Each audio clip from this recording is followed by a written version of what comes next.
Okay, thank you very much, Your Honor, the Honorable Mr. Mosselman.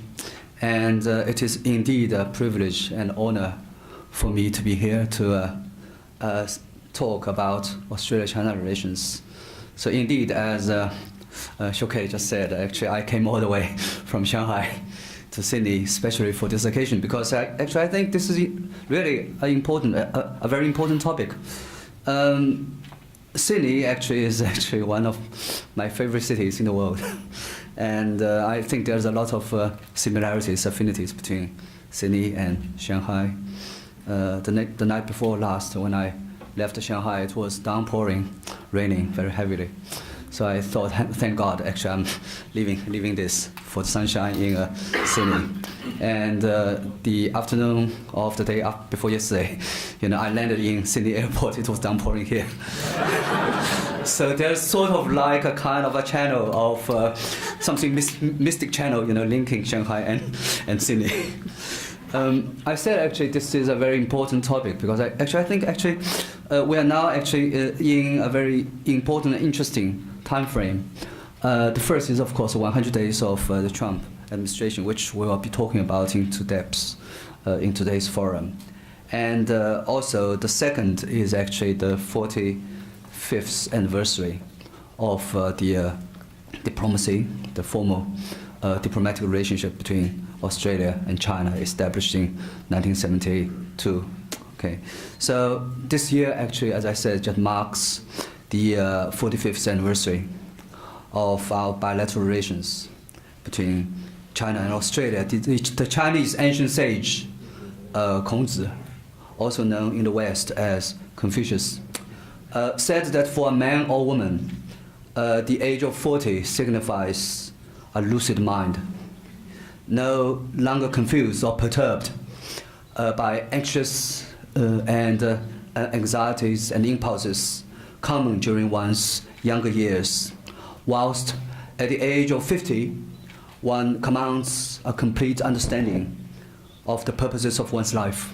In other words, one commands a full knowledge of one's destiny. China-Australia relationship at the age of 45 is in the middle, is right between lucidity and ultimate wisdom. According to Confucius, obviously we are beyond the whimsical, aimless years of indecision. We used to grope in the dark, unsure of the significance, value, attitude, and intention of each other. We gradually learned to form a true identification of each other with past blazing efforts made by such giants of vision, such as Gough Whitlam, who helped lay solid foundation and further tighten our mutually beneficial ties. At 45 now, our relationship has reached the mellow years of maturity, able to fully appreciate the values and importance of each other. We have become inseparable as constructive collaborators, as the Honorable Mr. Bob Carr, Professor Bob Carr, just said, constructive collaborators and partners in many areas. At 45, we're truly no longer befuddled and uncertain, with a guideline of positivity leading our bilateral relations. However, on the other hand, have we gained the wisdom, the insight of wisdom, the insight of clarity to penetrate the mysteries of destiny, to the mutual benefits of not only our two countries and two peoples, but also to the greater good of the region and the world? To quote another Chinese ancient sagacious man of learning, Xunzi, we need to track step by step in a steadfast way in order to bring a 1,000-mile journey to its completion. How often have we been advised that we are in the conundrum to make difficult decisions? The China choice, the Asian hemisphere or the Anglosphere. If one is constantly wavering between one end and the other, to put his fate on the stake of partnering with one country against another. It is a very laborious one. A mature nation needs friends and partners, but unnecessarily creating animosity or even enemies in order to please one or a few other countries could generate dissonance and disharmony. Voices over choices become noises, a cacophony, which won't bring about stability and peace. It is almost like the force of inertia that the mindset of the Cold War still holds sway over many people. They are used to dichotomizing the world into two camps, whether it is in terms of politics or religious cultures. They feel disconcerted if someone, some group or some country cannot be compartmentalized into an ideological category. They are used to imagine a monolithic country, China maybe, okay, in which everyone is robotic, following a government with the evil intent of conquering the world. Sounds familiar? Well, indeed, they are still engaged in the outdated mindset of the USA versus USSR. Okay, anyway, you know, they can keep their heads in the sand. The world will be going on. In the recent decades, we have witnessed sustaining development of the relations between China and Australia, our two countries. In spite of the distances of geography, disparities of the population sizes, and the dissimilarity of ways of governance, we have been striving to achieve coexistence and co-prosperity in the Asia-Pacific region. China has been developing in an incredible speed, as Bob just illustrated very vividly and clearly, profiting from the trend of globalization and free trade. The economic gap that used to yawn between us, Australia and China, has rapidly been closing up. On the other hand, ways of thinking and living have converged, whilst still exerting fascinating attraction to each other. China is now the biggest trade partner of Australia, the biggest source country of international students and tourists, and also in many other areas. And progressively, more Chinese investment has been contributing to the positive, sustaining growth of the Australian economy.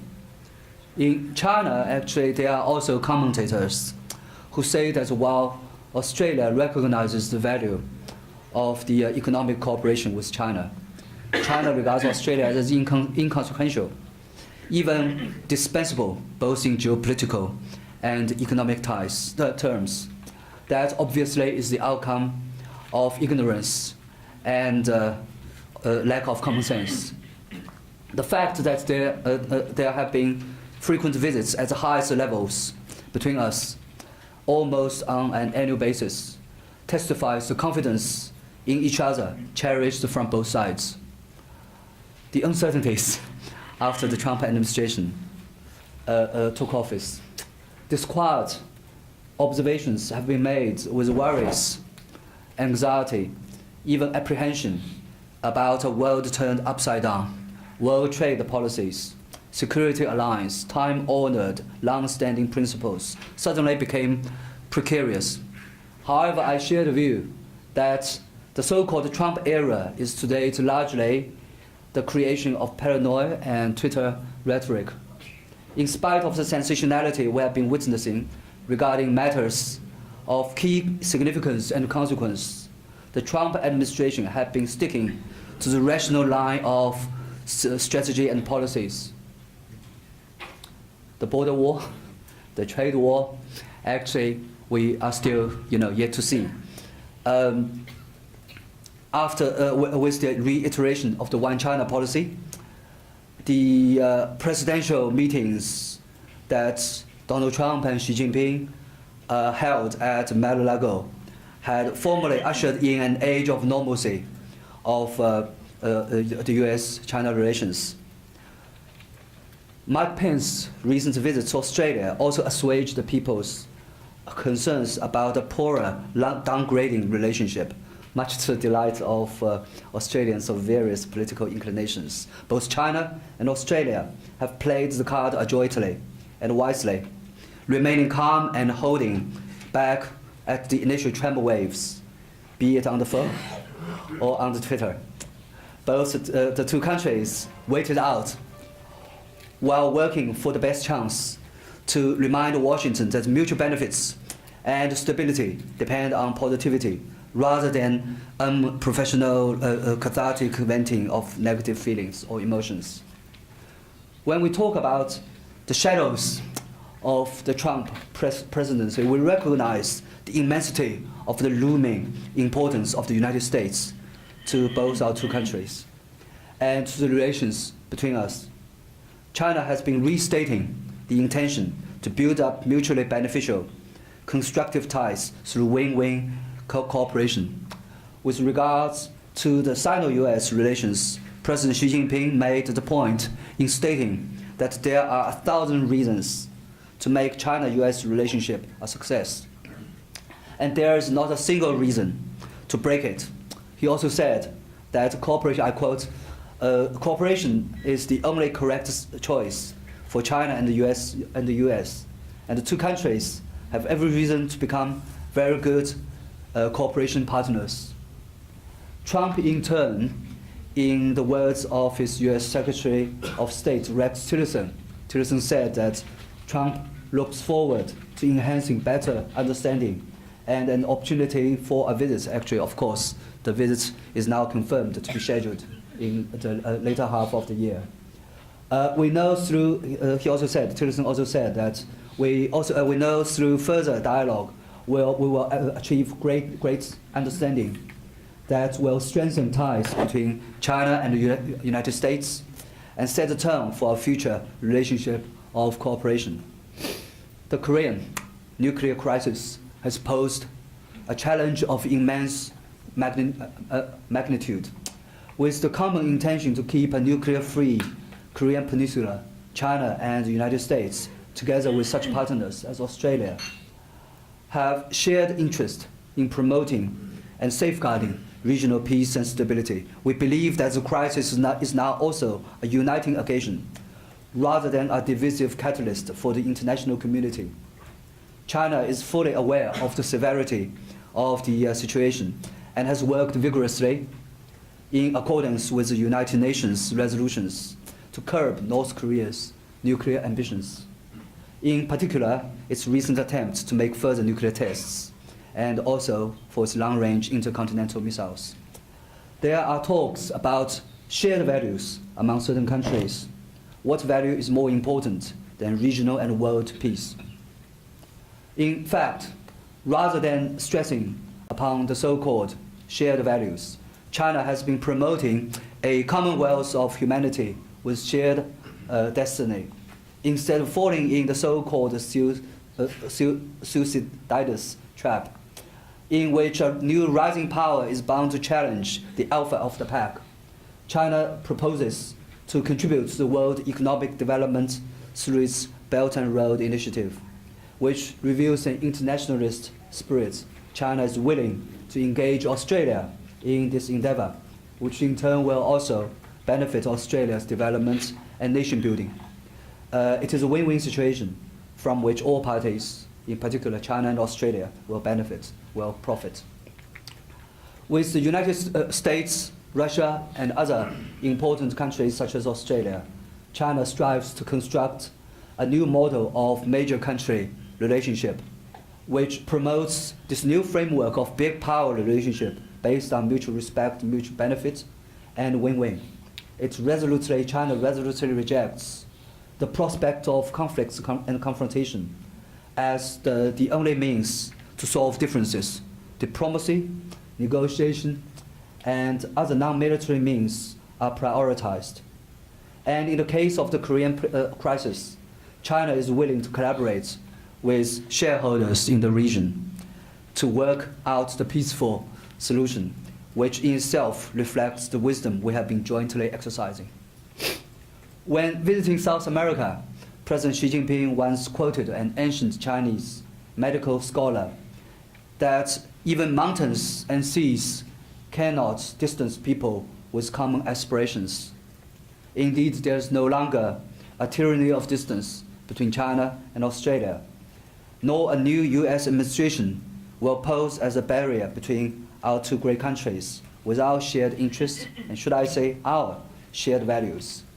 It is now almost confirmed that after Premier Li Keqiang's visit in March, President Xi Jinping will make a visit to Australia next year, before or after the APEC in Port Moresby. With high-level interaction between us with such frequency, we have every reason to believe in a better and brighter future for our bilateral relationship in the next 45 years. Thank you.